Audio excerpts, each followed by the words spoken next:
तो महाराणा प्रताप ने भूगोल को ही अपना सबसे बड़ा हथियार कैसे बनाया, चलिए समझते हैं।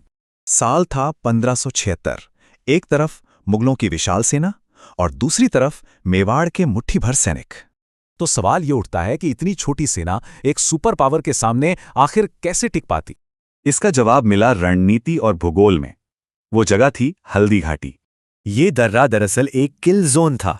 यहां ना मुगलों की भीड़ काम आई, ना ही उनकी तोपें। प्रताप की रणनीति साफ थी, गुरिल्ला युद्ध, यानी छिपकर हमला करो और दुश्मन को मौका मत दो।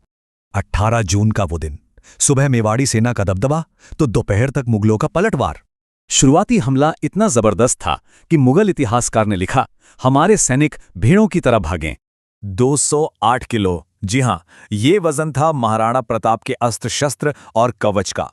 और फिर आई चेतक की वो ऐतिहासिक छलांग, जब वो सीधा मान सिंह के हाथी पर चढ़ गया। जब प्रताप गिर गए तो झाला मान ने उनका छत्र ले लिया और मुगलों को अपनी ओर खींच लिया। हल्दी घाटी की लड़ाई तो बस एक दिन चली, लेकिन असली जंग तो अब शुरू होनी थी। प्रताप पहाड़ों में चले गए। अब वो भीलों के साथ मिलकर मुगलों की सप्लाई लाइंस पर छापे मार रहे थे। उनकी प्रतिज्ञा थी, घास की रोटी खाऊंगा पर मुगलों के आगे कभी नहीं झुकूंगा।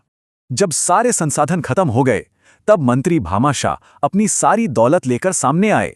हल्दी घाटी में मकसद था बचना, लेकिन 6 साल बाद दिवेर में मकसद था जीतना। दिवेर में अमर सिंह का भाला दुश्मन और उसके घोड़े को एक साथ जमीन में गाड़ गया और खुद प्रताप की तलवार ने बहलोल खान को उसके घोड़े समेत एक ही झटके में काट दिया। दिवेर की जीत का नतीजा, लगभग पूरा मेवाड़ अब फिर से आजाद हो चुका था।